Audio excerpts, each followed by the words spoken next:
Hey, yo, what up, everybody? Welcome back to this week's episode of the Generational Beef Podcast. I am your host, Tristan Terrell, as well as my dad, Noel Terrell, Generational Beef. The Beef. Beefinator. Beefinator. Yeah, why not? Hey, once we make it massive and get officially sponsored by Wendy's, then we can be the Beefinator. Sure. Why not? Have our own little meal, the Beefinator meal. Fair enough. I'm already working business deals. That's a nice hat you got there. We just need another 100,000 people that watch us. What is that hat? It was the Comets. They were playing the Isotopes when you were here. You went to the game. I did not. I was working, but it's a cool hat. I like the color. It was pink out night. Got one right here too. Is that joining the club of? I think that's 200. This is a 200er. Oh, that's a 200 hat. The other Comets hat is a 100 subscriber prize. But So considering chances are I'm gonna nobody keep both hats, but you never know. Considering nobody ever has made it an hour and a half into an episode of the Generational Beef Podcast other than myself. At the end of every episode for the last, I don't even know how long, Dad's been joking that the 100th subscriber will get his Comets hat. So now you know. Now Which you're is only plugged in. lightly worn. I wore it for one podcast. And had you watched the end of every single Generational Beef Podcast, you would have known about this for a long time now. So now you know, and now you know you're the 100 subscribers. Send us your address. I'm shipping it to you. You got to be 200 gets the pink hat, which is pretty sick. I'm not going to lie. So you got to be plugged in because you would have missed our giveaway if you didn't. And how do you know that no one's made it an hour and a half in? Assumptions. I could be wrong. I hope I'm wrong. But I do know a few people that tell me they listen regularly, actually. Okay, cool. Dope. Yeah. All right, so let's get into it. First I topic. feel like I should be kicking this one off. Yeah, whatever. Because I've been on this for a bit, and I have things to say about it. I think we all have things to say about it. I think it's a very emotional moment, and I think that we should not be pointing fingers. I'm not pointing fingers. I will not point fingers at you. Russell Westbrook retired this week. Actually, I guess late last week. Look, first, I hate that it happened this way. I wish he was on a roster so we could get a goodbye tour. I'm not usually a big fan of that, but if I had known last year was his last season, I would have done better to try to make a game. And that's why I did go to the Kings' last game in Oklahoma City. And it sounds like now he did have a few offers, but they weren't on contenders. And obviously, at this point in his career, he wanted to be on a contender. In typical Russ fashion, he's going out on his own terms. Which is one of the things I love about him. I think one of the most incredible things he ever did was decline the player option with the Nuggets because they told him they didn't want him, and he knows his worth. And I'll just say this: I think I've been very vocal and pretty straightforward when it comes to Russ since we started this podcast, and for many times before that. Russ was a '90s player in this era. In the sense that I think he played all 82 games 9 times. Maybe it was 8, but up there. No, he played 80 or more 7 times. But got it. But my point is that's unheard of now. He missed, I think, 105 total games throughout his career, but was on the injury list 71 times. I think he didn't, in a way that a lot of players do today, at least at times. Cheap fans, he didn't do that. In an era where there was load management and everything else, he brought everything every night. And I'm on record saying this before, for 8 to 10 years, because I don't know how many times we've seen him play live, well north of 30, I would say. Probably more. It's well more than that. The entire time we had season tickets, so it was during his prime, and we had 10 or 11 games a year. So my point, 5+ years, I think. Anyway, my point there is, for 8 to 10 years, he was the best ticket in basketball And for those fans that were just casual, they were following their team and didn't really pay attention to Russ other than he played for the Thunder and whatever. You missed out if you didn't watch this guy's intensity, his athleticism, and the way he brought it every night. He was just the best ticket in basketball for a while. I'm not saying the best player in basketball. I'm saying he was the best watch. He just was. He was bringing it all the time. He didn't cheat the fans. Mm-hmm. I will say that what I'm finding interesting the last few days is all of the great tributes to Russ, and deservedly so, but by people that were some of his biggest critics at the time. Now, let me finish. Let me finish. They were always like he was a liability on teams. His teammates didn't like him, but none of those things are actually true. Liabilities at times, sure. But I actually heard, and Colin actually brought this up the other day, and I was actually impressed that he did, because he was a pretty vocal critic of Russ a lot. But he did a couple of good tributes to Russ this week. When you look at his turnover problem at times, and I know we would get frustrated by it too, so I'm not bad. At times it was, but when you looked at his usage rate compared to other players, it wasn't outlandish. Sure. When you look at his usage rate. So here's what I would say there. Hold on, let me finish one more thing. Okay. I'm glad everybody's giving him his flowers now, but you could have done this when he was still in the league. Like, it's just weird to me, and I heard a lot of great stories. I can't remember who was telling this story the other day. It was on their podcast, and I can't remember who it was. It was like a mid-level player, but he's like, yeah, we were playing Russ one night, and he got by me or whatever, and it was like, and he was talking smack to me because he would always start it. And I said something like, I don't care, man. He goes, that's the problem. Anyway, that's Russ, right? And his teammates love him. The other story that it's the part of Russ you don't hear about. There were two clips that I saw. One was Austin Reeves talking about his rookie year in L.A., and it was when Russ was there. And they were, I think, in Milwaukee. Maybe it was Minnesota. And he got tested positive for COVID. Austin Reeves did. And so at that time, he had to stay there for 7 days before he could join the team again. He said, every single day, I'm a rookie. I'm an undrafted rookie. And Russ is calling me every day. What do you need? How you doing? I send something to you? That stuff. The other clip that I saw that was just pure Russ, because I think the thing that is underrated about Russ is the person he is off the court and the father that he is. It was two clips. One was a clip of him with his nails painted, and he talked about, my daughters did this, and they'd kill me if I didn't show you. In the post game, yeah. And then the other one was his son's shirt. That shirt that it was a drawing his son made for his birthday, and he put it on a shirt and was wearing it. That's who he is. I think he's a great person. He loves the city of Oklahoma City. He's a big investor in some major projects in Oklahoma City. Even now, some of them just kicked off a few months ago. Anyway, his zero is going to hang in the rafters for sure. It won't take long. He'll be right up there. There's going to be a statue. Yeah, I think that too, but outside the new one. But I mean, zero is going to be in the rafters next to 4, right? I think now they have to shrink the size of Nick Collison's banner. I know. Like a third the size. As you know, I've never been a fan of Collison's being retired to begin with. No, I'm okay with it, and I actually enjoy it, and it was a big day for me. I really liked being there.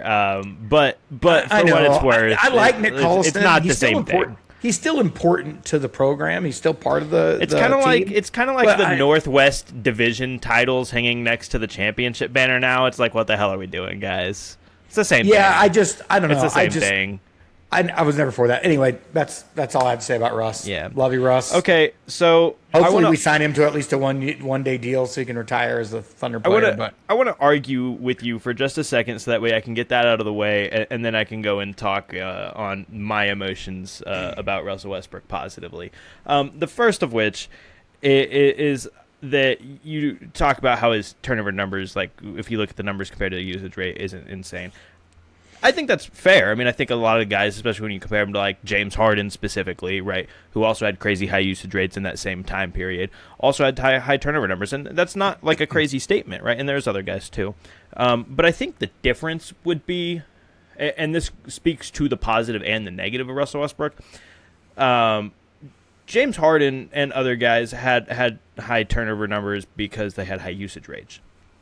Russell Westbrook was going to have high turnovers. Obviously, it increased with the usage rate, but Russell Westbrook was going to have high turnovers no matter what, right? Well, because he only had one gear. Well, and that's what I was going to say. It goes to the positive and the negative of him. Yeah. He never turned it off, and he never slowed down, and that's great, and that's what made him special, but it's also what ruined moments for him, right? So what I'm saying is that it's less about the usage rate and the numbers and how many turnovers he had, and more about when they occurred and how they happened. Because first of all, his turnovers were going to be about the ugliest things you ever saw, and you were going to get secondhand embarrassment from him as a fan. Like, what the hell did you just do? And then also, a lot of the times, it would be in the worst moment possible. It would be, okay, we're down 3, we need a bucket. He's going to go and whiff a layup, and then he's going to get the rebound and then throw it at the other team. You're doing a great tribute to Russ. No, but my point is that, so there's that. And the other thing I will say is, while I think that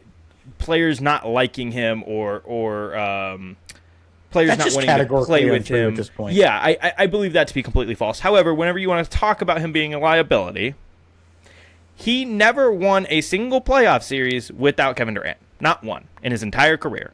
He also went up 3-1 in one and lost it with KD, and KD was a big reason for that. So KD was a big reason for that, in fairness. However, what I will say is I wanted to mention that would have changed the entire course of the franchise. I wanted to mention this, actually. Bill Simmons, I don't know if you saw the clip or not, but Bill Simmons was talking about it on his podcast the other day, about how they were going back and talking about Game 6, the Clay game, about how that literally was like the sliding door moment for Russell Westbrook, because who knows, getting to the next round, if they would have won the finals. I mean, LeBron was on a collision course to not be stopped that year, came back 3-1 himself against the 73-9 Warriors. However, I think going into that series, the Thunder definitely would have been favored had they made it. And so, win or lose, right? If they make the finals, even if they lose, even if Kevin Durant still leaves after that because they lost, he's definitely not going to Golden State after that, right? If that happens, or he might just stay if they make the finals, or who knows, maybe they win it, right? And then the conversation entirely changes. However, Game 6 happened, and then coincidentally after that, Game 7. But Game 6 with Clay, we were up, I think, 10 or 12 points going into the fourth. We were up like 5 points with 3 minutes left. And when you look at the game log from that game, sure, Kevin Durant had several mistakes also. He had some bad shots early in the clock that didn't fall, whatever. But whenever you look at that game log, it's turnover Russ, missed shot Russ. I understand. A lot of it was. And so that's kind of like a big moment in his career there, where that's the big what if. It's that 12 minutes of basketball that could have changed everything for his career. That being said, he also had that 12 minutes gone differently, probably never wins an MVP because Kevin Durant stays, and who knows, right? But now we're just talking. But what I really wanted to say about Russ is, I think specifically the biggest point to me is who he is as a person. And yes, it bleeds through into his basketball play. But just who he is as a person could not be understated for this community and for my life, honestly. I mean, because the time of me watching him play basketball, I really started watching basketball in like late 2011, maybe 2012. So I was 8-9 years old, right?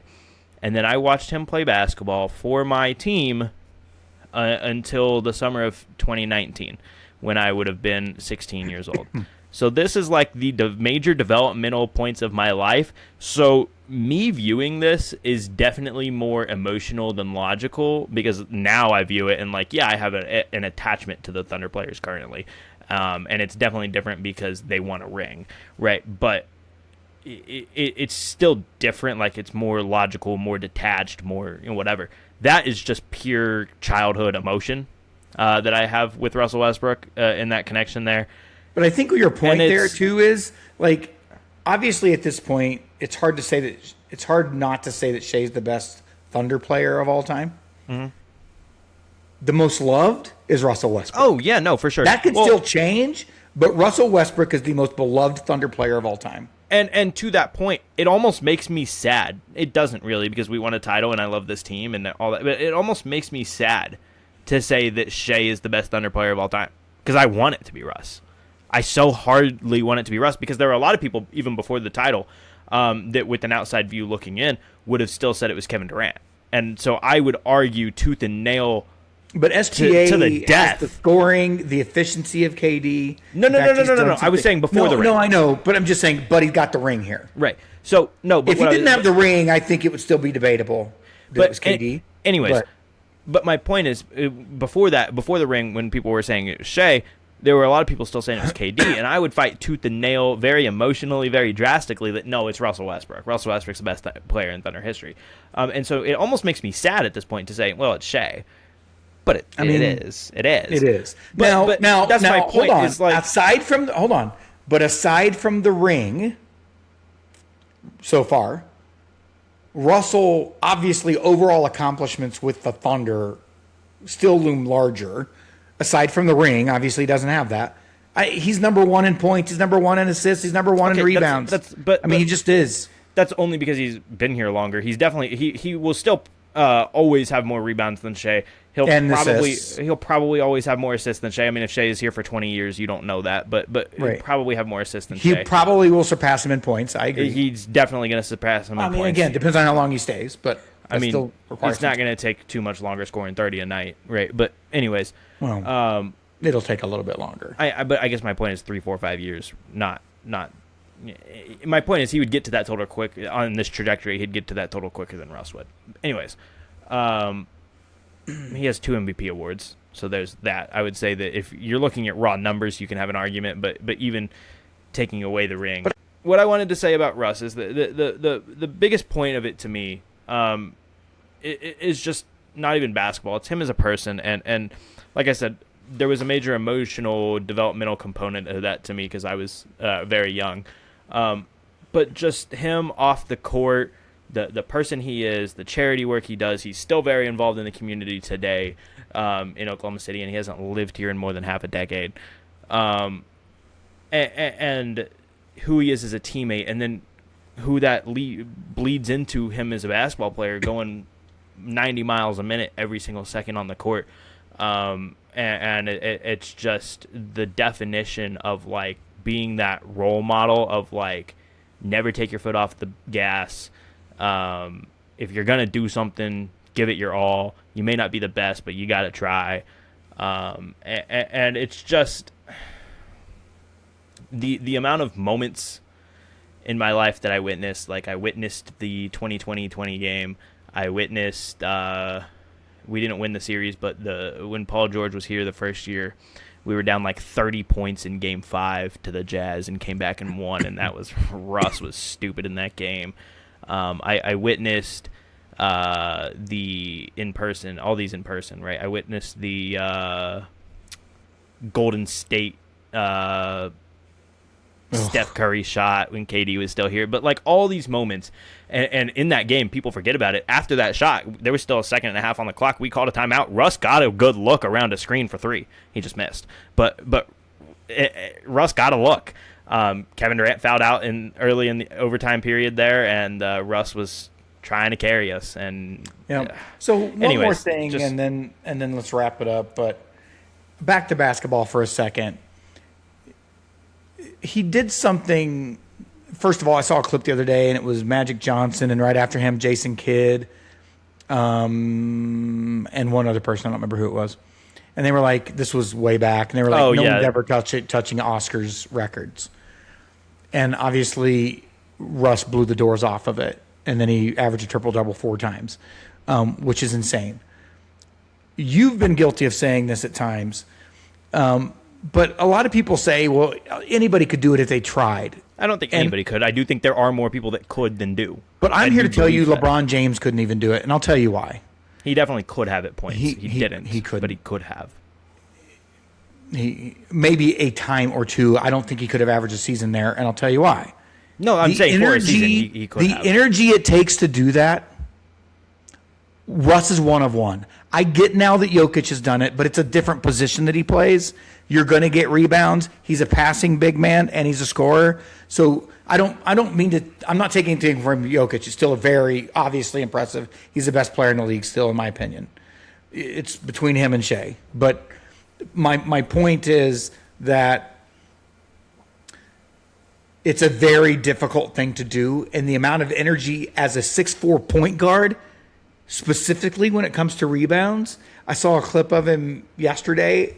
I think it was against Zubats, and he was on the second block on a free throw we were shooting. I don't remember who was shooting it. And he tells him, "You better block me out. You better block me out." And Zubats is like, whatever. Zubats doesn't even try. Russ dunks it. It's a miss, and he dunks it on the rebound. Like, everybody acts like he had a bunch of garbage rebounds, and it's just not true. They were high energy effort plays, and he did it all the time. And so I think when it comes to a 6'4" point guard being able to average 10 rebounds a game, 4 seasons, the difference is the energy and the effort that he puts forth on every possession. Okay, so and it's just hard to see that. And so it is still a very rare and difficult thing. Now, look, he's retired as the most triple doubles ever. He's not going to hold that through this season. Jokic will catch him this year, right? I think he's like 20 I'm ahead. not delusional. He's only like 11. And it's not even 20. I thought. I think Jokic is in the 190s. Oh, I thought he was like 186 or so, but I could be wrong. But anyway, I anticipate right. it will happen this year, right? There's no doubt it, unless something catastrophic happens to Jokic. There's no doubt it happens. Right. Probably this season, right? And for what it's worth, even if Jokic somehow doesn't, 10 years from now, Luka will also. So, I mean, there's a lot of variables there. Well, but he's not crazy far in terms of like being in the grand scheme of things. He's very far away. Well, in the grand scheme, he's well over 100 triple doubles away. So, but I guess my point is in the grand scheme of the fact that Luka's only been in the league for 8 years. I know, but there's health. There's all kinds of things that play into this. Sure. Anyway, so I just want to point out that the reason he was capable of doing it was predominantly his energy level. No, and I agree to that statement. And it is stupid impressive. And do not get me wrong when I say that Russ averaging a triple-double is more impressive than anybody that could ever theoretically do it. Don't get me wrong. With Russ averaging a triple-double, if LeBron ever had, right, Russ doing it is more impressive. If Luka ever does, Russ doing it is more impressive. And it's more impressive. It's more impressive than Jokic. When Jokic did it, now Jokic's season as a whole was more impressive because of the stupid, insane efficiency, and the passing as a big man is unheard of. Well, yeah, however, I mean that's the difference, right? Because you expect a big man of his caliber to average a double-double. But my point is, you expect that. Point is, I would say still like the pure triple-double metric itself is still more impressive from Russ than it was from Jokic. However, all that being said, I'm not trying to argue whether or not Russ's triple-double season would be more impressive than anybody else's. I'm just saying that other people could do it. Like LeBron in his closest season to it averaged 27.5, 8.6 assists, and 9.1 rebounds. And you're trying to tell me he couldn't, 8.6 rebounds and 9.1 assists. And you're trying to tell me that if he had really put his mind to it in that season, he couldn't average 1.5 boards and 0.9 assists more for the season? Yes, obviously. You're acting like that's nothing. But even if that means his points dip by 3 points a game, like you think he couldn't have done it, he could have. Anyways, to your point, I do think it's an energy metric. No, it means you have to give it every play down. And I know you love LeBron. He does not give effort every play down. No, he doesn't. He did in that time, but in fairness, I don't know about every play, but not to the level of Russell Westbrook, because literally we've never seen anybody else do it the way Russ does. But I do believe that what you just said is wrong. He did give effort every play. Anyways, even Michael Jordan didn't do that. Let's just be honest. What I'm saying is, and I do believe, to your credit, what you said is that the amount of like easy boards he gets got way overstated. Many of the rebounds were not easy, and many of them were very critical. However, there were also still a number of them where it's like instead That's true of everybody that gets a rebound. No, stop. Instead of, there would still be a number of plays, specifically in his MVP year, especially late in the game, if like the game wasn't crazy close. But for what it's worth,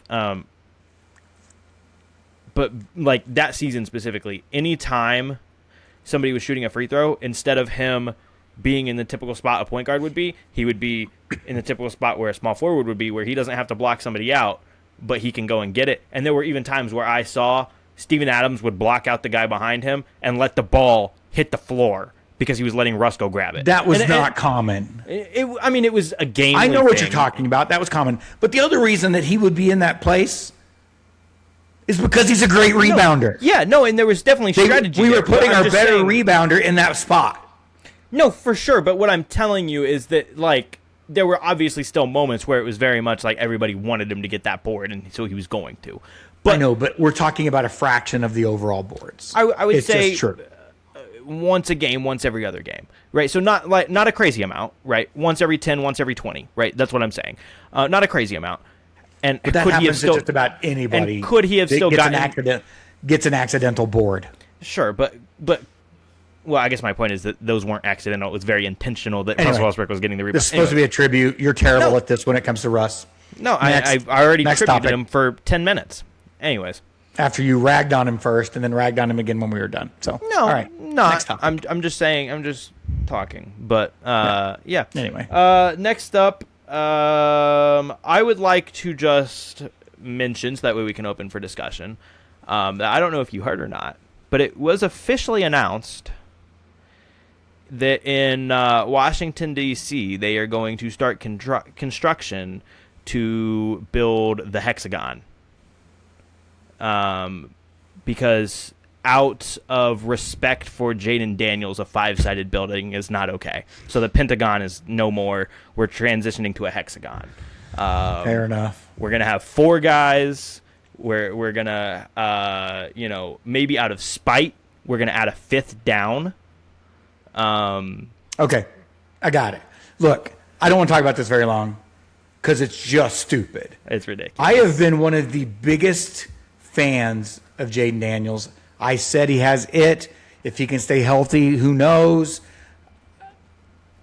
This is one of the most disappointing things I've seen from an athlete.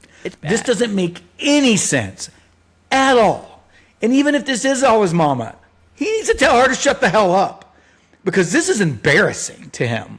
He has become one of the, I believe, across the league, if you're not an Eagles or a Cowboys fan or a Giants fan, a really popular player. I was one of them. This completely tainted him in my mind. This is ridiculous. Yep. To try to compare yourself to Joe Burrow, yes, you both won Heismans. You went 9-4. He had the best quarterback season of all times as a collegiate quarterback, maybe the best team season of all time. Not close. Not close. Win undefeated and won a natty. And they haven't retired his jersey, just no one's worn it since. What are you doing? Tim Tebow, the very next season after he was there, someone wore 15. You play, look, if he had been playing at, I don't even know. If he had been playing at, I don't know, Colorado, they probably would do it, right? But real schools don't do that. Yeah. How many jerseys has Oklahoma retired? 0. We're a real program, right? We have too many good players.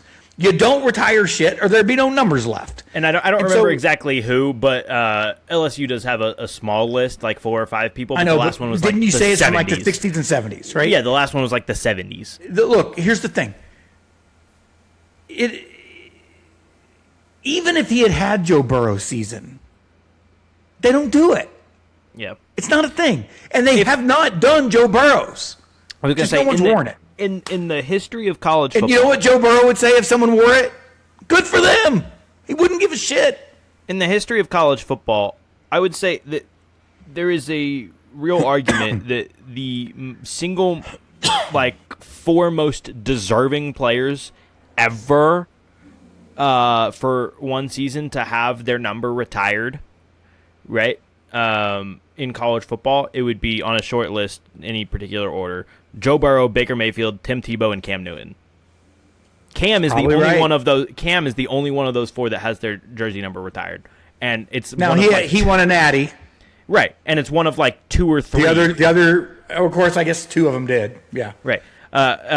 But literally, someone wore Tebow's number the next season. Yeah, Cam has his jersey retired, but he's one of like 3 or 4 ever at Auburn to have their jersey number retired. Right. And it's Auburn, which is still an SEC school, but it's not LSU, right? And you won a natty at Auburn. Look, right? I love. Here's what I will say, and then we can be done. I love LSU's response to it. Basically, just F you, man. Yeah. What did you do for us? Yeah, you won a Heisman. You went 9-4. Right. You didn't make the playoffs. What do you want? Yeah. And you left early. Well, no, he didn't. He just transferred there and only had 1 year left. He didn't leave early. I thought he left early. I don't think so. I think he played 3 years at Arizona State. I think he had 1 more year of eligibility and he left. It would be interesting if he did. And then the other thing, put his numbers. He might have because of COVID. He might have because of COVID. The other thing is, put his numbers next to Joe Burrow's numbers as LSU. Oh, it's not. It ain't close. Well, again, Joe Burrow had the best individual season in the history of the sport. It's not close. He had 60 touchdowns in 15 games. Like, let's not be ridiculous. Like, it's stupid.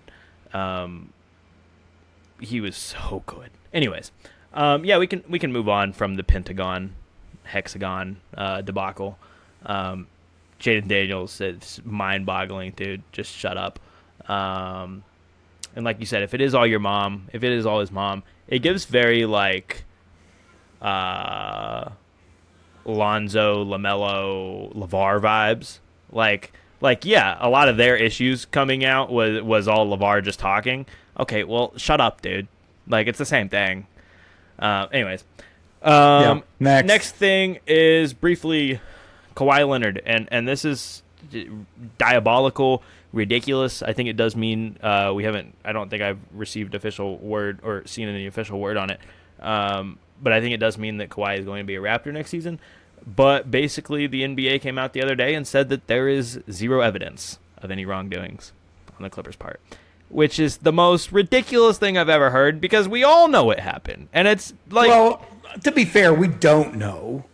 I know what the allegation was. No, I mean, okay, hold on. I mean, I don't know what they paid him or didn't pay them. Well, Steve Ballmer... So I think the exact numbers were Steve Ballmer wrote a $50 million investment check to this company. And that company went and paid Kawhi $28 million. I know what the allegation is. I just don't know what proof there is that occurred.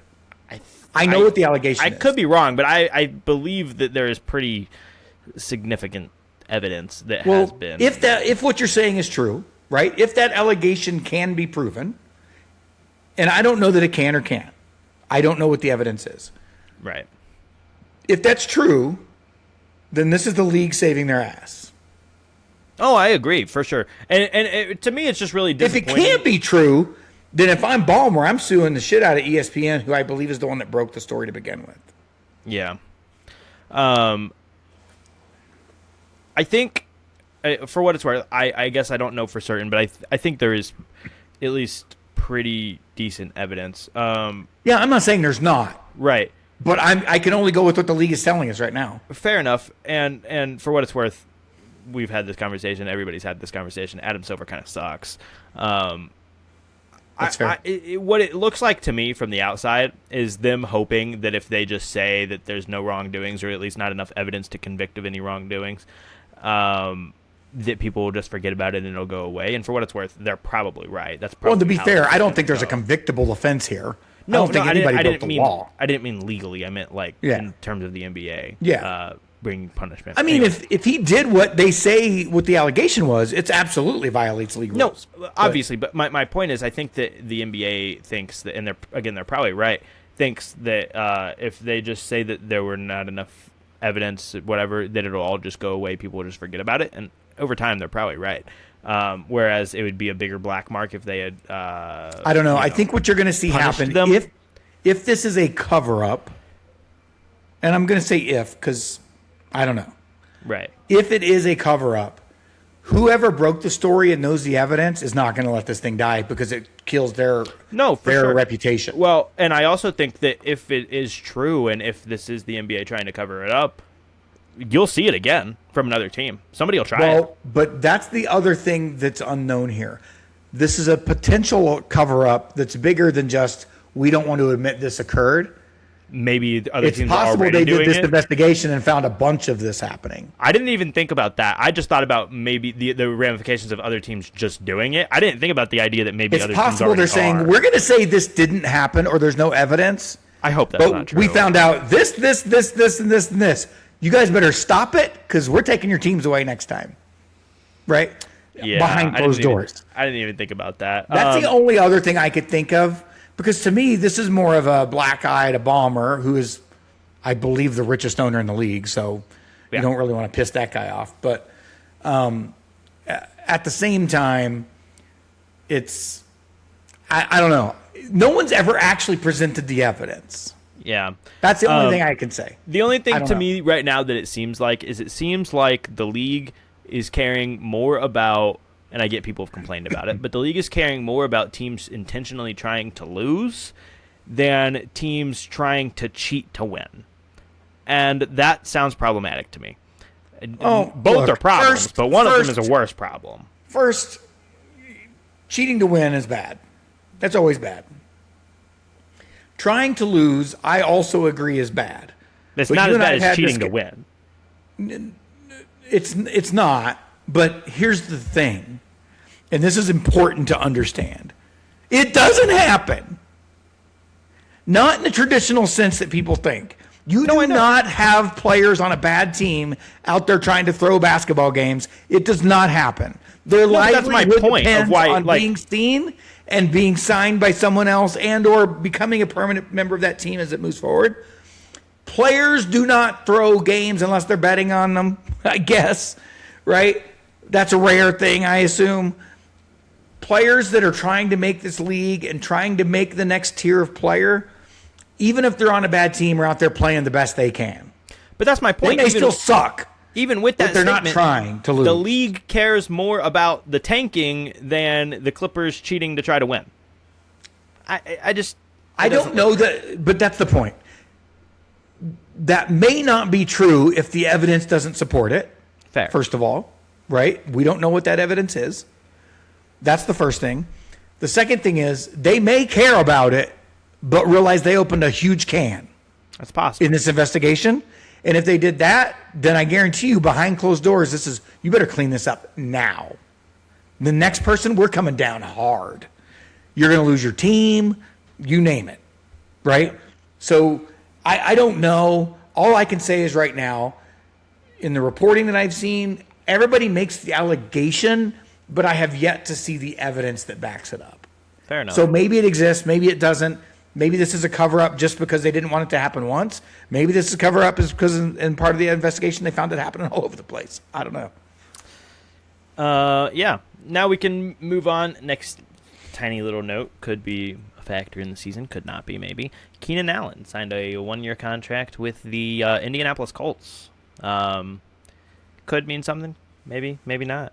Maybe doubt the it. Colts are decent. I mean, maybe not. he's past his prime at this point. Yeah, no, for sure. He's probably going to be a good possession receiver. He certainly had his glory days. I don't know that it means anything. I don't know. We'll see. Fair enough. I mean, it all depends on Daniel Jones anyway. If Daniel Jones plays the way he did last year, the team's going to be great with or without Keenan Allen. Right. Whether he results in wins or game-winning plays, I doubt it, but you never know. And then the last thing I wanted to get to before we got to our division preview would just be the AP Top 25 coming out officially for the preseason. So- I think we are less than 2 weeks away from week 0 of college football kicking off. So because we've never talked about this on this show, because we've never been didn't have a show last year when this was released.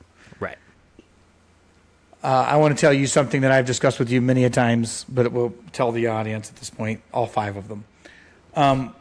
Look, the AP Top 25 is the most ridiculous thing on planet Earth. It impacts the entire season because of where you start on this list. It just does.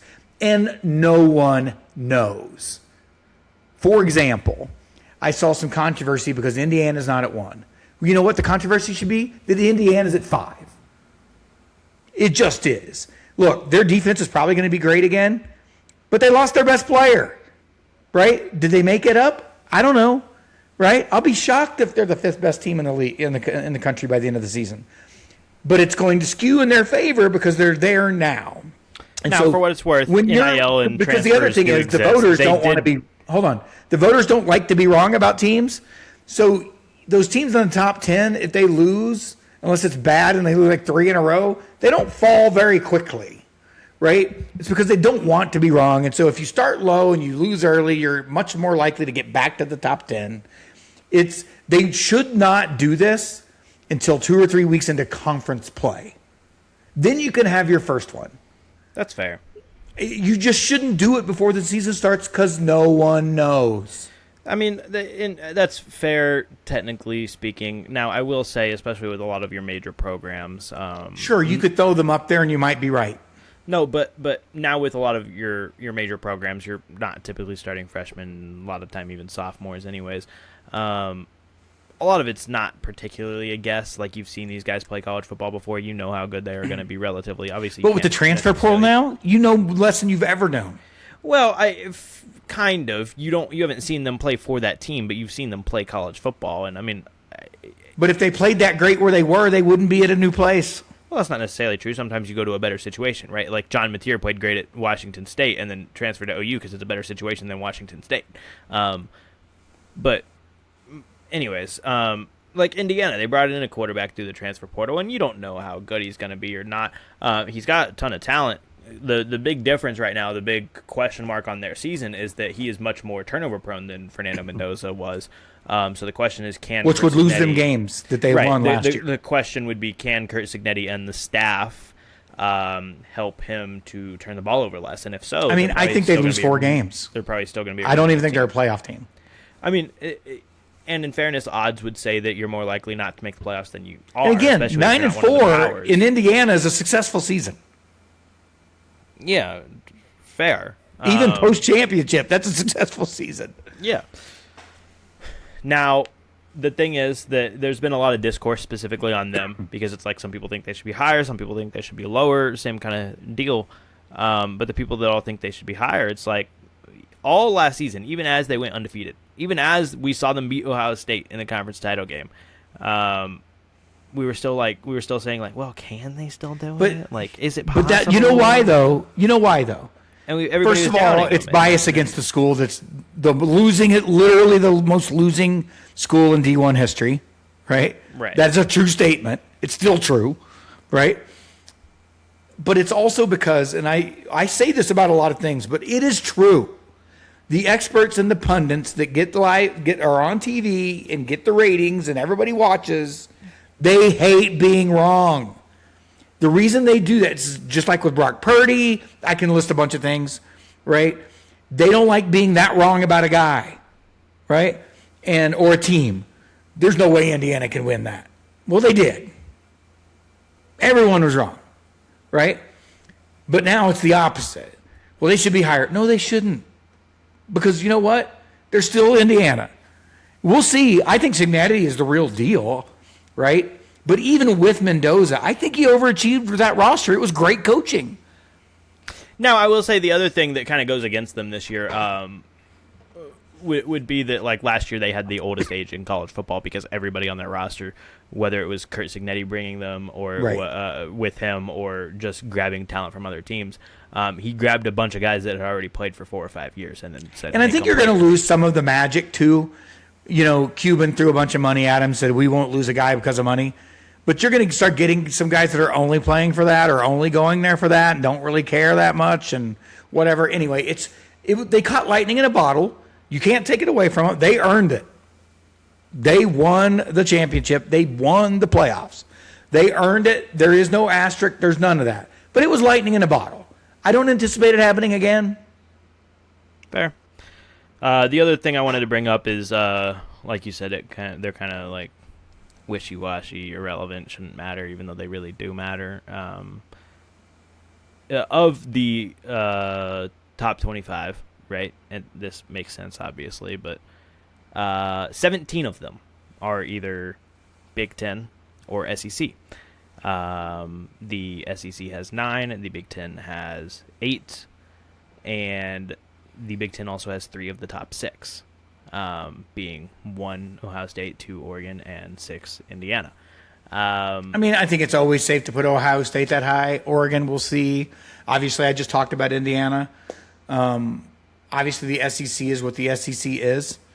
Do I think legitimately there are 17 teams in both of those leagues that are better than some of the teams in the Big 12 or whatever? Probably not. I think that that's a lot of teams. No, it's a lot of teams. Don't get me wrong. There's some terrible teams in the SEC too. There's some obviously terrible teams in the Big Ten. Yeah, no, for sure. But I would say the Texas Tech absolutely dominated the Big 12 last year. Texas Tech, but I think Texas Tech is legitimately a great team. Well, I mean, then they went and lost by 30 to Oregon in the playoffs. I mean, I got it. Right. But my point is, if you put them in the Big Ten or in the SEC, would they finish 4th? I don't know. Maybe. Now, in fairness, 4th in the Big Ten or the SEC, most likely, depending on your record, is still a playoff team, right? Like both of those those conferences got 4+ teams in last year. Yeah. Right. But my point is, would they be 4th? Right. I don't know. I think the point of all of this is the top 25 means nothing other than you have an advantage built in if you're ranked in the top 10 to begin the season. Yeah. You have a built-in advantage.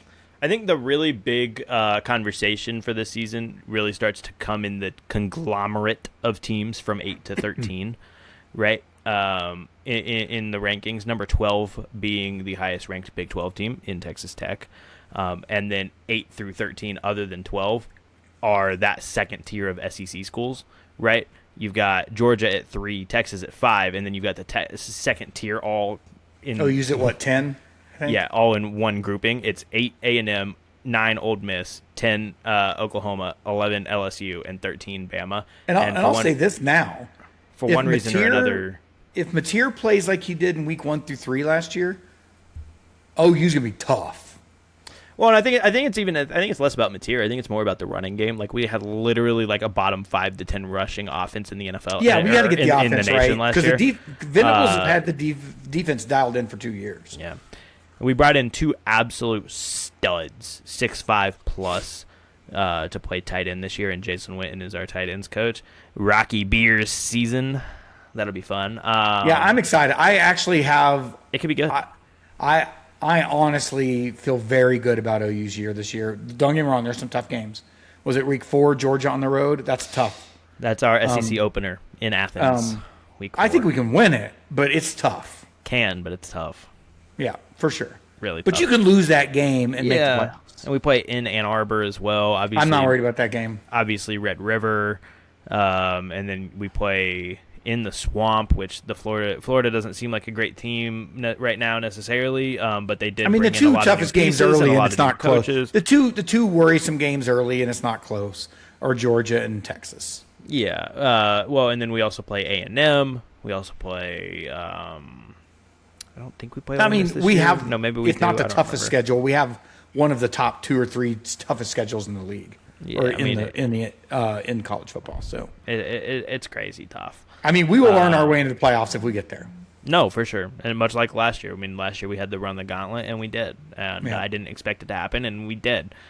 This year, we could have a phenomenal season and even be altogether a better team than last year and just slip up one extra time, go 9-3, and then we're not making the playoffs. Yeah, but the difference is if we could score points this year, it's going to be tough to beat us. It could be.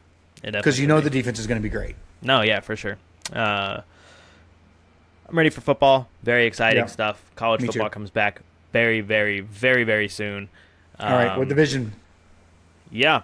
Okay, yeah, let's go ahead and we'll decide. We only have 2, so it's 50-50. You can just flip a coin if you want, but it's the NFC West and NFC North. Yeah, I think at this point it's on principle. We have to go wheel decide. Okay. All right. Which one would you prefer to talk about today?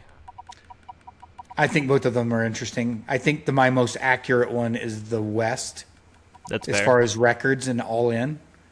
The other one I think I'm right on, but the records could be a little off. All right, let's go to the NFC West. Okay. Well, let's start in the easy section. Okay. The last place team is clearly the Cardinals. What? Arguably the worst team Yeah. in the league. I only have them getting one win.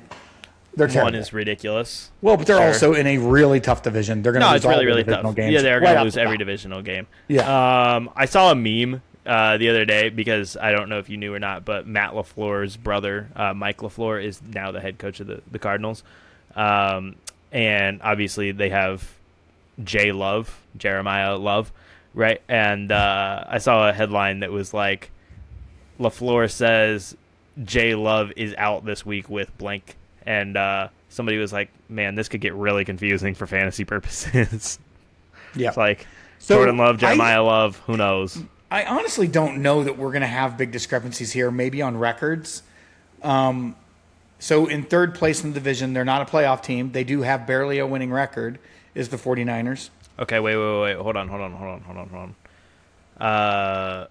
On the Cardinals, I had them going 3-14, so not much higher than you. I mean, they're still, terrible. Yeah, still last place in. They're in rebuild mode, so we'll see. Yeah, still last. And they're in place a the really NFC. tough division. Yeah, really tough division. They're still last place in the NFC. According to me, they are still the worst team in the league. They do still end up with the number 1 overall pick next year, which would be good for them, for their development. But yeah, no, I mean right now it's just way too far away. There's not much reason to talk about. There's not much. So look, I've got the Niners in third. So you have 9-8. teams. You have 2 teams in this division. Yes. You're making the playoffs. Yep. I do also. My third place is also 9-8. My second place is also 9-8. So it comes down to tiebreaker. Oh, I have the top 2 teams way ahead. But hold on, before we get to that, I want to skip to first because I don't think there should be any controversy in first either. No, although I have them as the same record as second. Tiebreakers get them in first. I think that's kind of crazy. It's the Super Bowl champions from last year. Okay, well, hold on. And I have them finished second in their division. We'll talk about them in a minute. Let's start off with the LA Rams. Yeah. They are far and away the best team in football. Injuries are the thing that can stop them this year. We talked about when LeBron signed with the Sixers, and we were talking about the Kevin Durant drama. Like the difference right now between the Sixers currently and the Warriors of that time is that the Warriors at that time seemed inevitable, and they were. This Rams team, it's a lot different in football, but this Rams team seems inevitable.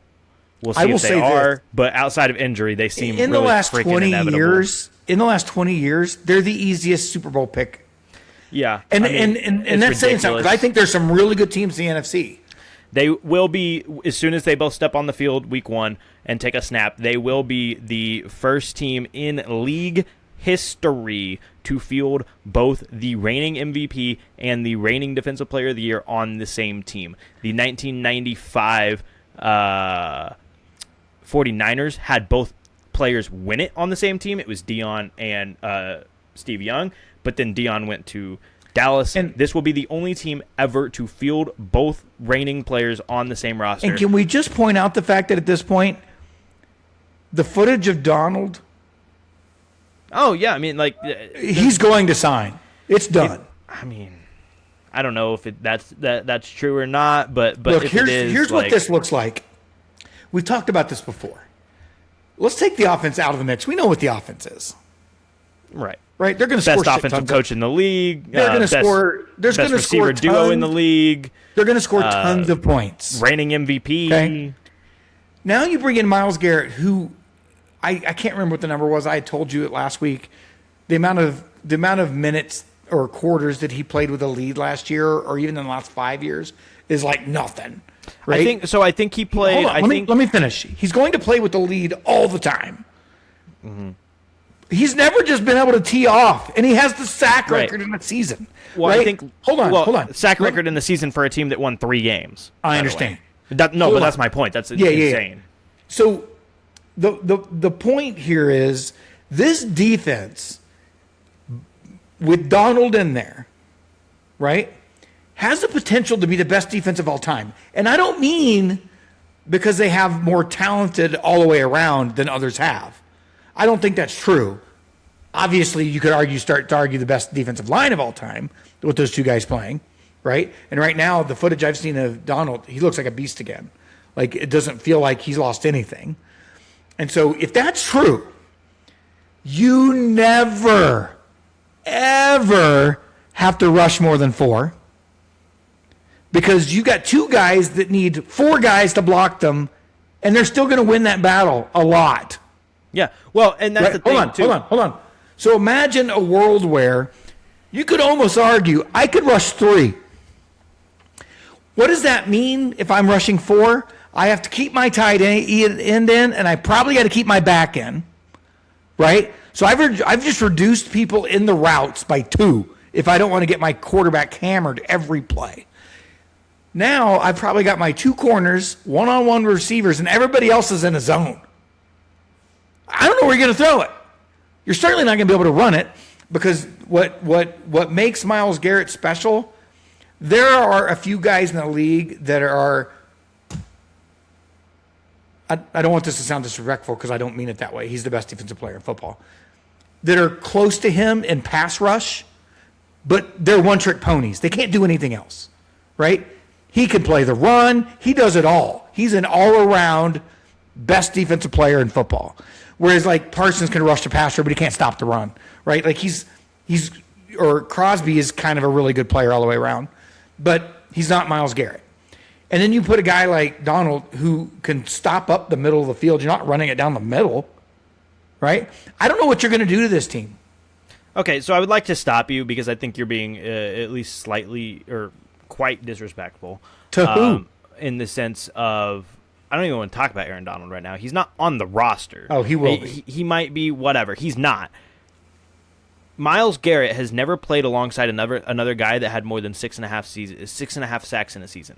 The Rams have 3 other guys on their defensive line that within the last 2 years has had more than 7 sacks. How am I being disrespectful? That's what I'm saying. Hold on. My point is, I'm saying you put those 2 guys on the field with these other guys. Stop! What I'm saying. Agreeing. You're arguing. We're not. No, stop. Sure, go ahead. You keep talking about Aaron Donald, a guy that's not even on the roster. Let's talk about Braden Fisk and Kobe Turner. I said without him, they will do the same damn thing. But if you put him on there, it's stupid. But my point is that the Browns... It's like that trade they shouldn't allow in Madden. The Browns have never in Myles Garrett's career had a guy that that had more than 6.5 sacks in a season next to him. The Rams have 3 other guys actively on the roster that have done that in the last 2 years. Right? I'm not disrespecting any of them. But my point is, well, we didn't name any of them. My point, these are phenomenal players. They're all going to be great. Byron Young, Kobe Turner, Braden Fisk. And then you add Myles Garrett, right? Like, that was already a good front 7. And then you add Myles Garrett. Of course it was. It's the best front 7 in football. And nobody's talking at this point because of Myles Garrett about the fact that prior to Myles Garrett, the biggest move defensively for any team in the league was the Rams acquiring Trent McDuffie, who's probably a top 5 to 7 at worst corner in the league. And you know what? That was their biggest problem last year. It's going to be the easiest season of his career. Exactly. And that's my point. No one's going to be getting deep because they won't have time. We can talk about the theoretical of Aaron Donald, and if that happens, that's ridiculously insane. But we don't even need to talk about it. They are so freaking That is my point. Good. That's why this team is inevitable. Yeah. And I think there's some great teams in the NFC. I think another one's in this division. We'll get to the North next week. But that's why it's inevitable. They're already going to be a hard defense to score points on. If you throw him on there, you can't run it. You can't pass it. You've got McDuffie on the outside. Like, what are you going to do? And you've got an offense that can put up 25 a game. I mean, they might have the biggest point diff in NFL history this year. I mean, it's definitely that is definitely something that would be in play. It's in the cards. With or without Donald, it's in the cards. And it's absurd, especially when, to your point, they don't play in an easy division. And they could go wild. Yeah. And literally inevitability in the sense of injuries are what stops this team. Otherwise, I don't know what you do. How do you beat this team? I don't know. I would argue they're so deep right now, though, there's only one injury that could sideline it. And that's Stafford. Even then, I wouldn't feel good. But if you still have Puka, and you still have Devontae Adams, and you still have Sean McVay, and you still have Kyron Williams and Blake Corum, and a pretty good offensive line, if you put Ty Simpson out there, are you saying it's impossible? No, I'm not. He went 21. I know it's preseason. He went 21-25 with 3 touchdowns. I don't care last about that. week. I know. But my point being, if they can hold on. No, it's not impossible because you're not gonna have to score a bunch of points a game. I know. This offense will. Team. They could score 16 points and win most games. Most games. You're right. You're right. But this game's going to score well over 20. I know. Like I think the point diff could be stupid. It's like, okay, this offense, obviously it would get different if they don't have Stafford, but this offense with Stafford and the reigning MVP of the league, right, and the best receiver duo in the league, the best offensive mind in the league. I don't know. I don't think it's the best defensive or wide receiver duo. I think it is. I really do. I mean, I really think it is. Anyways, it's up there for sure.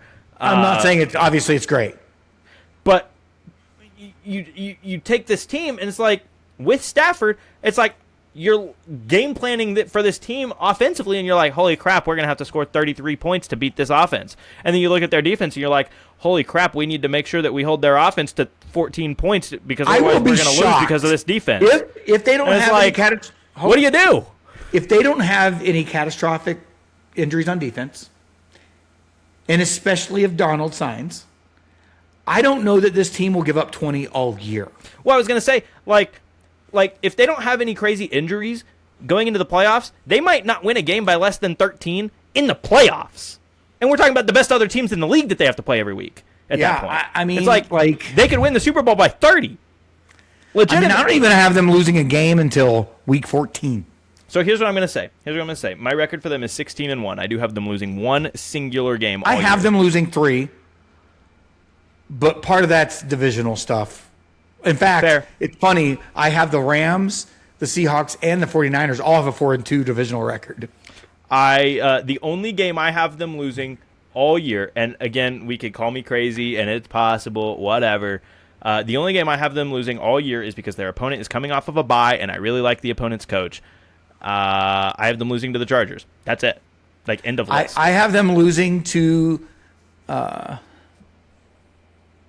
Niners in week 14. I have them losing to Tampa in week 17 because I'm not sure it matters anymore. Although their last game of the season is the Seahawks, so it probably will matter. Where else do I have them losing? Hold on. Why am I only seeing 2 Oh, I have them losing to the Seahawks in 16. I have them beating the Seahawks in 18. Okay. Week 18. So, and it's just because those are flip-flopped home games. Like I said, the only game I have them losing is to the Chargers. I have them beating the Chargers. Yeah, but it's the Chargers coming off of a bye. I really like Harbaugh, and I am, we've already discussed, I am very bullish on the Chargers this year. I think they're going to be very, very good. Well, obviously I am too. But that being said, you would never anticipate a team or bet on a team to go undefeated. There is not a team that I have watched, and this is theoretical still, we haven't seen them play a snap, right? There's not a team that I have looked at going into a season in my entire life where I looked at them and said, if they went undefeated, it would not shock me. And right now, that's where I'm at with this Rams team. And I don't expect them to. I'm not going to bet them to. But my point is, if we looked in February and this team was 20-0 because they won a Super Bowl, here's why they won't. I know they won't, but but it's even more than just looking at each week.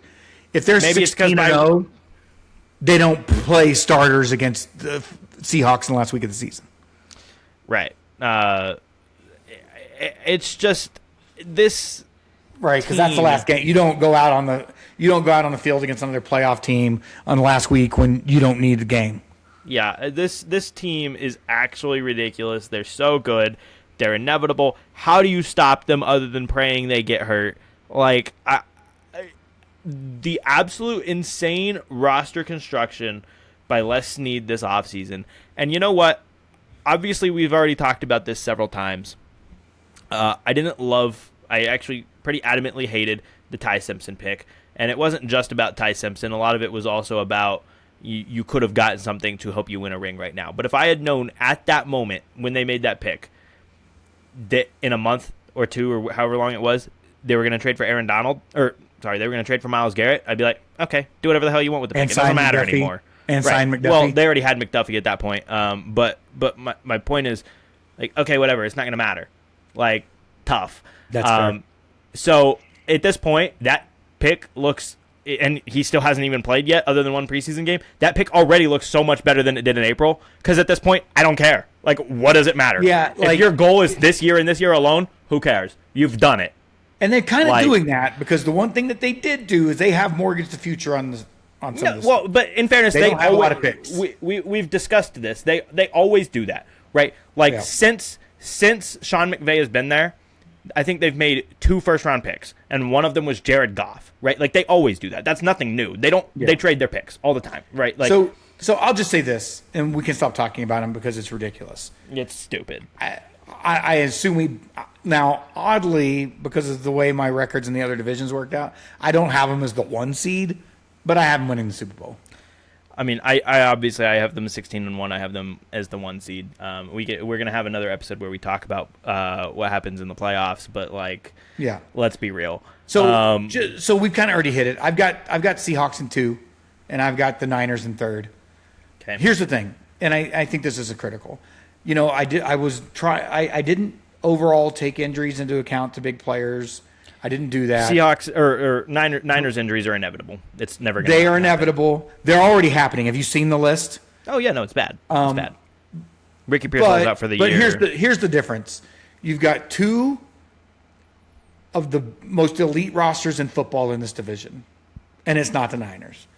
They have a great roster if they stay healthy, but these other teams are healthy, typically, and the rosters are deeper. They just are. All right, so here's my concern right now. What I'm going to say, and I want to talk about the Seahawks here. I believe currently the Seahawks to be overrated, and I know they won a Super Bowl. I get it. I understand that. But when you look at the key pieces that they lost, obviously they still have a really good defense, still mostly young defense. They're very well coached. And I am not trying to take that away. I think that the coaching job last year was insane. I think that they're going to continue to grow defensively.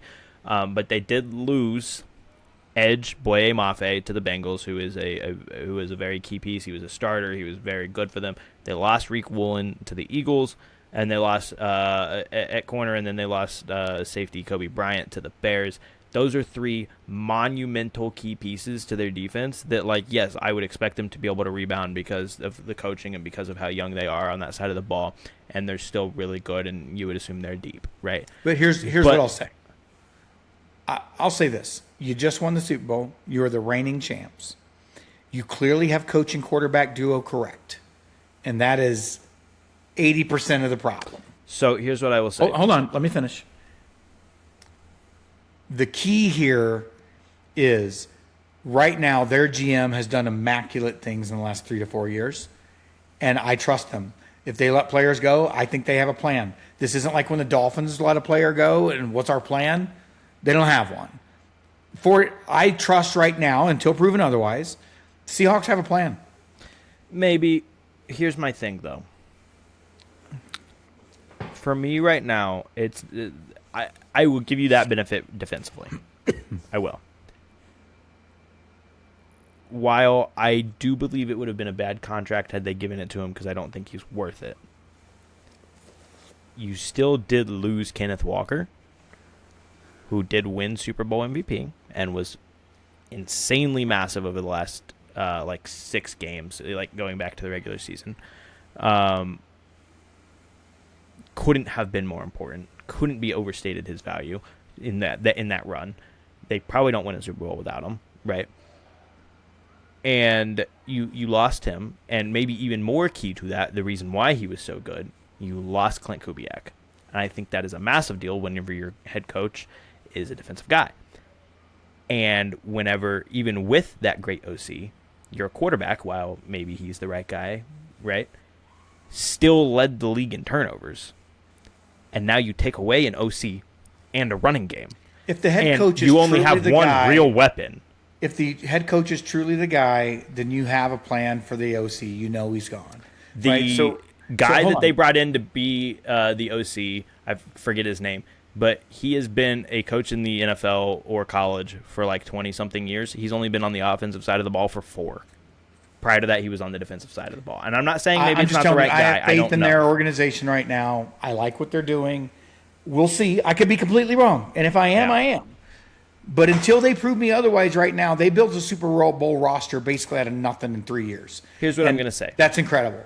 Here's what I'm going to say. I believe whenever I tell you this, and I know you're going to scoff at this, but whenever I tell you this, I believe that there is a world that, or a very reasonable world, maybe even the likely outcome, where the fall off I have predicted them is egregious and is too significant.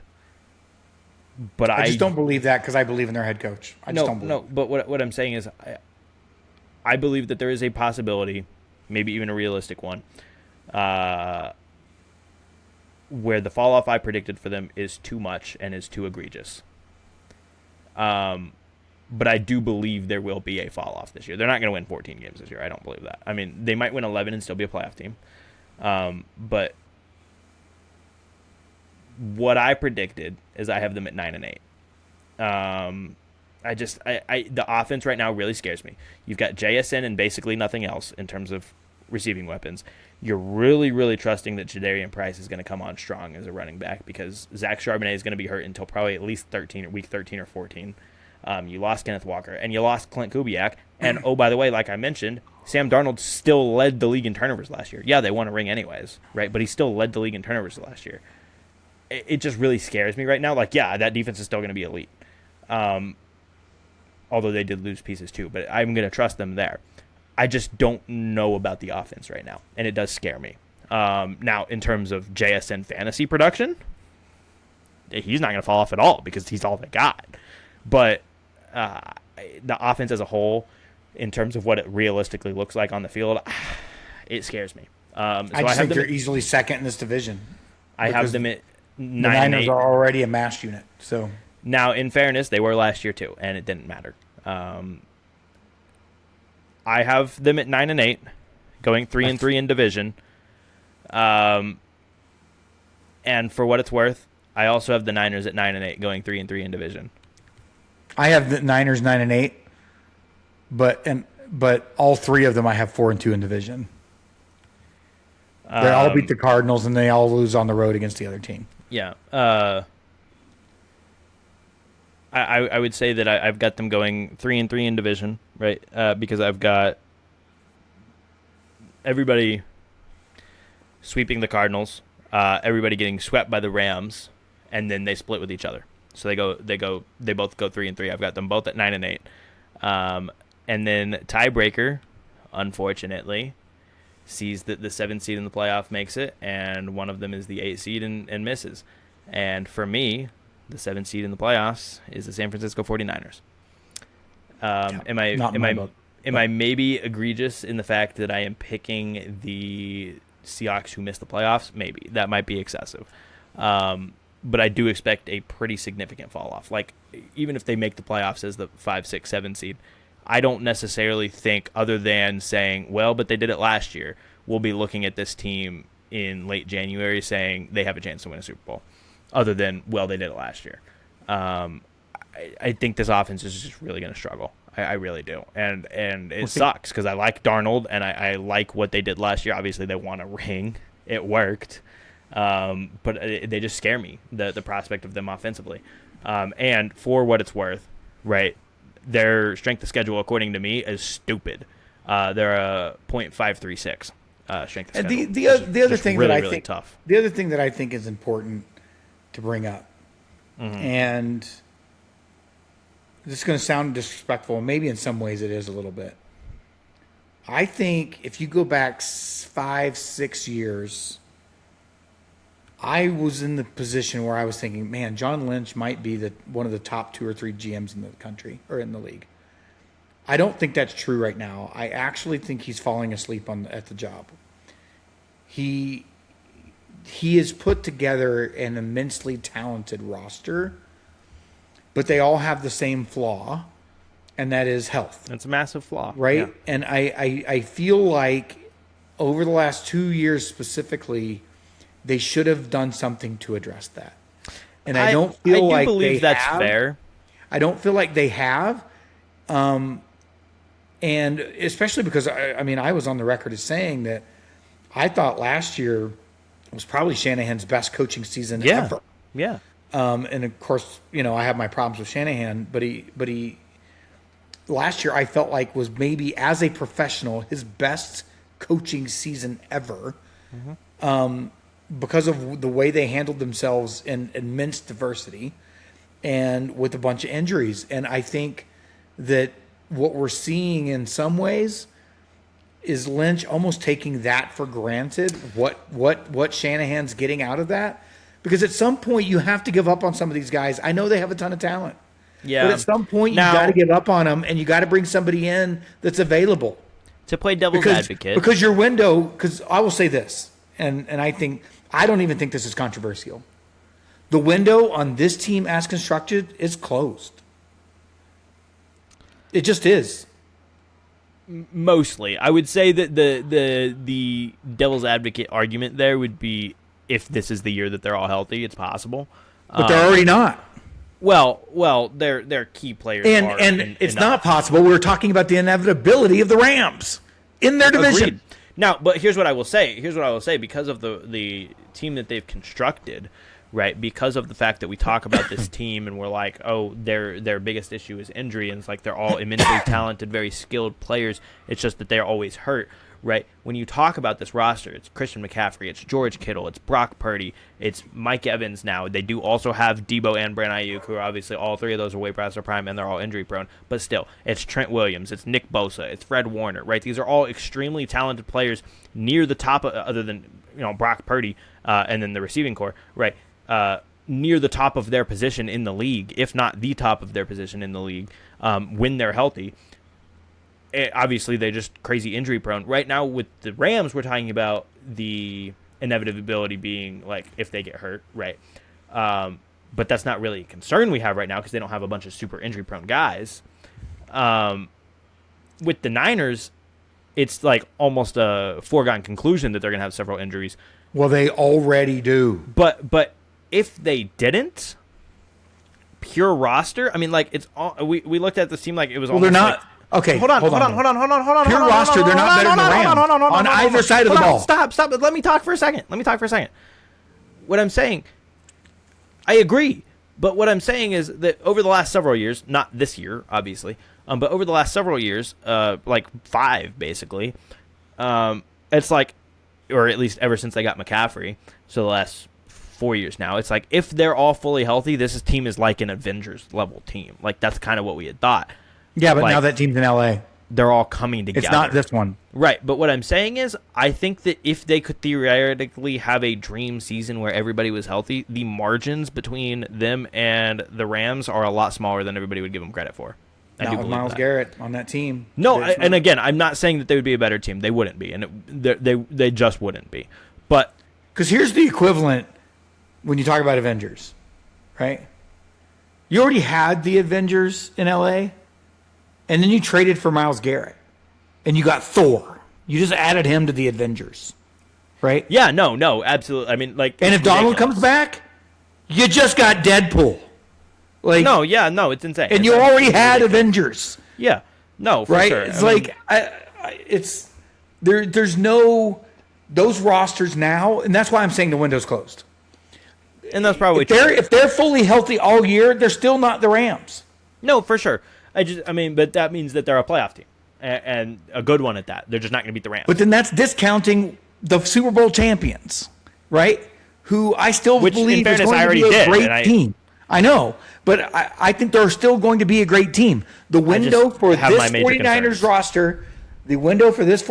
roster, is closed.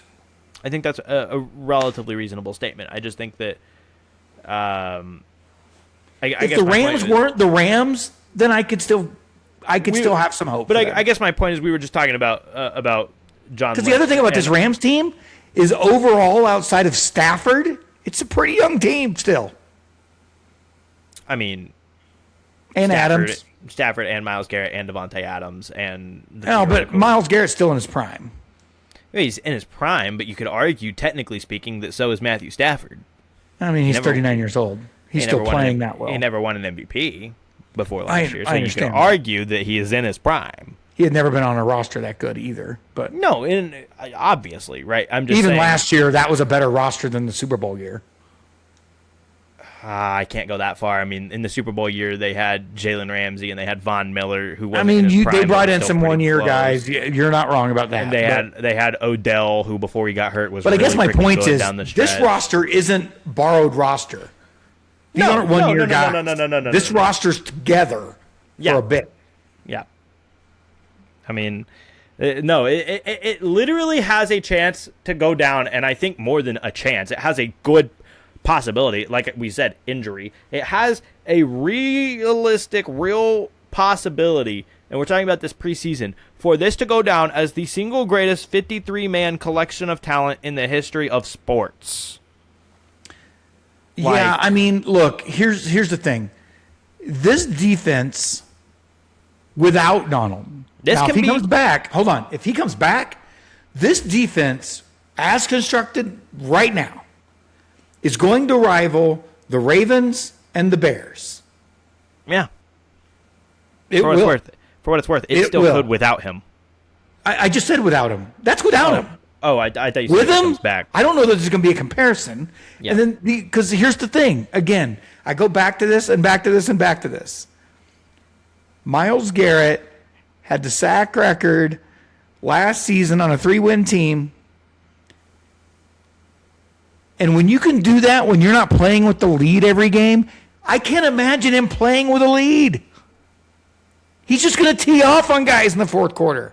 I think the number. I think it's safe to say. I think it is safe to say, especially if Donald comes back and you've got 2 or 3 guys having to guard both of them, right? He will have multiple games at 4 sacks. I don't even think that's crazy. Who are you going to guard? No, yeah, for sure. And then if you keep enough guys in to even make it a good effort, no one's going to be running routes. And by the way, you're going to have 8 guys out there covering. You're going to have more coverage guys in that situation than you're going to have receivers. Yeah, no, I mean, for sure. And that's not even talking about the fact they brought in an elite corner to go with a pass rush. I don't even know that he's going to see passes. It's crazy. Yeah, no, I mean, for sure. sure. Leave it to the Browns to break the league. No, absolutely. And for what they were going to be a great team anyway without Myles Garrett. This was still a Super Bowl contender. I would say the favorite. You could argue they played in the Super Bowl last season. Right, well, and not only that, in the NFC Championship game. I would argue that even without Myles Garrett going into this year, they were going to be the favorite because their biggest need was corner, and they got Trent McDuffie. So I think they were going to be the favorite. And then you added Myles Garrett. If they beat the Seahawks in the NFC Championship game, they would have won the Super Bowl. I mean, assuming health, right? And we're going to keep coming back to this, assuming health. Assuming health, this is literally some 17-18 Warriors type crap because it was literally like you took the team that was going to be favored going into the year and then you added maybe the best player in the league, right? And at the time, you definitely added the best player in the league at that time, I think. Well, I don't think so. I mean, LeBron was obviously a better player than Kevin Durant at that point, but it wasn't even remotely close. Anyways, not arguing. Just like technically speaking, if you twisted my arm, I would say that probably pound for pound the best player in the league is probably Josh Allen, right? But Myles Garrett's right there. My point being is that you took the team that was already going to be the favorite, and if you said, okay, how can you break the game more than any other way possible, right? Like, yes, technically speaking, putting LeBron on that Warriors team would have been really good just because then you take away the competition, right? But it wouldn't have been as seamless of a fit as putting Kevin Durant on that team. So if you say, how can you break the game in the most easy way possible, back then it's like, okay, add Kevin Durant to this Warriors team. That's stupid, right? It's the same thing now. It's like, how can you break the game more than any way other possible? It's like, okay, well, add Myles Garrett to this Rams team. That's ridiculous. And they did. Like I said, if Aaron I'm Donald, at a loss for words, and the trade happened a month ago. The league is just broken. But leave it to the Browns to break the league. It already is. It already No, is. I know. That's what I said. Leave it to the Browns to break the league. I know. Like it's Who killed the league? The Browns, of course. Part of it also obviously is just that we've been sitting here in anticipation and haven't gotten to see them play yet, and we're all so excited and so ready for it. But like this trade happened more than 2 months ago, and I'm still at a loss for words for it. Like I still can't contextualize the fact that Myles Garrett is on the Rams. You made later, they already had a great pass rush last season. Yeah. Like, yes. You can't double team Myles Garrett and stop him. No. Donald was the same way. Lost for words. I leave it to the Browns to break football. Mm-hmm. There's one thing they're good at: breaking football. Yep. We could talk about the Rams, and I'm sure we'll do that quite a lot this year as we go through it. You could talk about the Rams and literally just have 10 minutes of audio of just like that. Look, at this point, what do you do? At this point, I want Donald on that team so bad because I can't even imagine what you have to do as an offensive coordinator to block him. I don't even know. Forfeit? Because we've seen clips of Donald when he was they would have 3 linemen blocking him and he still beat it. If you took 3 and put them on him and 3 and put it on Garrett, I can just walk by you. You can't block it. Okay, so you got to play the possession game, right? To beat the Rams, you got to play the possession game. You can't turn it over. You got to waste clock. That sounds fair. So you got to have a great defense because very occasionally, not often, but very occasionally, if you speed up Matthew Stafford, he can throw turnovers. So the strat. Yes, but that's typically if they're down. Sure. The strat that's not going to happen. The strat, right? And hear me out. It's still not going to work, but the strat is work on your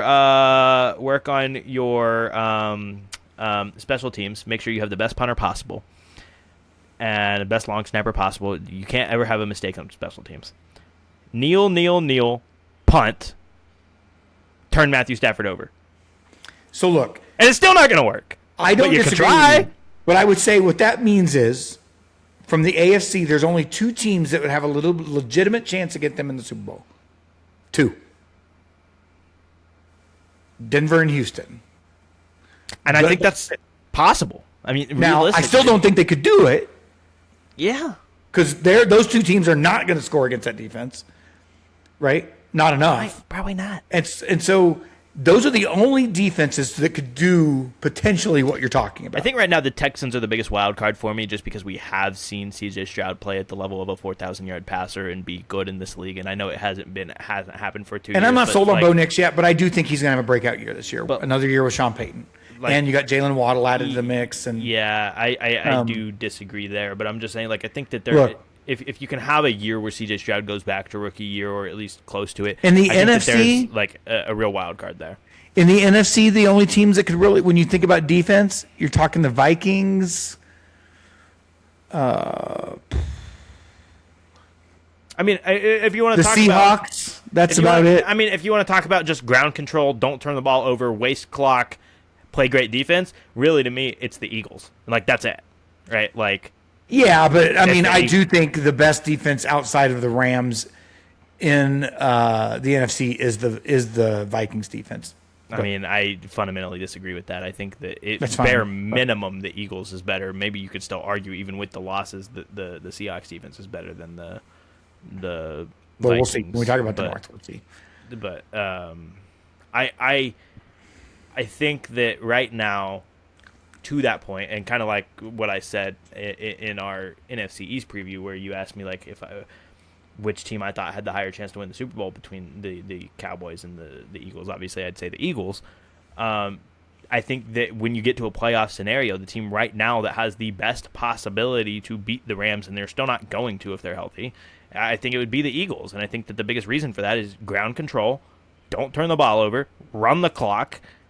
And get lucky, hope that your defense makes a couple plays. And that's what you got. And that's, you got to get lucky, or it's not going to happen. Because if the Rams get lucky once and break off a 50-yard play, it's over. You just lost. You're done. I just like it's mind-boggling. All right. So, NFC West gonna be a movie. I don't know if it's going to be a good movie. But it's Can anybody? It might be a horror movie for the rest of the NFL. Can anybody stop the Los Angeles Rams? And the answer to that question is probably not. Look, you could occasionally get lucky and slow the offense down. That defense, though. And keep in mind, I get right, like we talk about all the time, that progression's not linear and stuff changes year to year. This is an offense. We're talking about occasionally stopping an offense. This is an offense that last year had, 46 passing touchdowns or something like that? And Stafford went 26 consecutive touchdowns without throwing an interception last year. 26! And we're talking about the way you got to win is maybe you got to slow them down. Oh, and you what are we doing? All you do is add Duffy and Myles Garrett. I know. And maybe Aaron Donald. I know. What is the NFL? Thank you, Browns, for breaking the NFL again. Yep. I hope your massage therapist is still your best quarterback on the roster. When you talk about least parity in the history of a sport, we're talking about the current day Dodgers / the 20s and 30s Yankees, and then you're talking about the 17-18 Warriors, and you're talking about the 60s Celtics. Sure, and you're talking about this Rams team. At least theoretically, of what could happen. I mean, on paper, obviously, you could talk about the Patriots team that went 17-0, but they didn't win it. No, they didn't win it. Just like the 73-9 Warriors didn't win. And again, I wasn't watching football at that point. I kind of feel like that's how we felt. How people probably felt at that point was like putting Randy Moss, the Randy Moss level talent, on the team with MVP Tom Brady. It's like that's what we're feeling. Tom Brady had never had a receiver like that. I know. That's what I'm saying. And you saw the one time he did. What did he do? You go from Deion Branch to Randy Moss, and it's like, what the hell, right? And that's where we're at now. Myles Garrett is a physical specimen to defensive ends, as Randy Moss was to wide receivers. Yeah. Like a 6'4", 4'2". What are you going to do? The mind is in a blender, and I'm not the guy that has to scheme against them. So fortunately for me. The reality is there is no scheme against that defensive line. Here's the thing. You're just got to run. It's slants and outs, and you got to get rid of the ball in under 3 seconds. Does their defense have the potential to be so good that if you have JSN in fantasy, would you consider putting him on the bench for the week they play the Rams? Not someone of his talent level, no. Just based on volume alone, like Darnold gets off 15 passes, 10 of them are going to him. You don't ever top 10 wide receivers. You don't bench them. But fair enough. I just I'm sitting there having that thought in my head, how do you play against them? I mean, yeah, sure you're not picking up a defense that's playing them. That's for sure. You're never doing that. Oh hell no. Right. And if you get their defense, you keep it. Yeah. Because I don't know if I've ever talked about this on here. I've gotten to the point where there's two positions, unless you get the top 2 or 3 players in, I just rotate them based on matchup. I do that with defense. Who are they playing this year or this week? Unless I have one of the top 3 defenses, I am rotating defenses because they're not going to win games for you unless you get lucky on a matchup, which I did. I was pretty successful at last season. And then the other position I do that, again, unless I got the top 2 to 3 kickers, I'm rotating kickers based on matchups. Yeah. So and so defense is one of them. The Rams are one of those defenses. The Texans and Denver, those defenses, if you got them, you keep them. Even in the bye week, you just bench them and pick another one up. Yeah. Right? Because those defenses are that great. Everyone else, you can rotate them depending on matchup. Yeah. Same as kickers. All right. We are very, very, very, very excited to get back into football. Like I said, less than 2 weeks away from college football. Only 22, I believe, days, 21 when you see it. September 13th, we will be in Las Vegas for the Dolphins versus 21 days away from the NFL season kicking off on a Wednesday, which is really weird and awkward, but it's going to happen. And yeah, we will be in Vegas for Week 1 kickoff. Dolphins Raiders.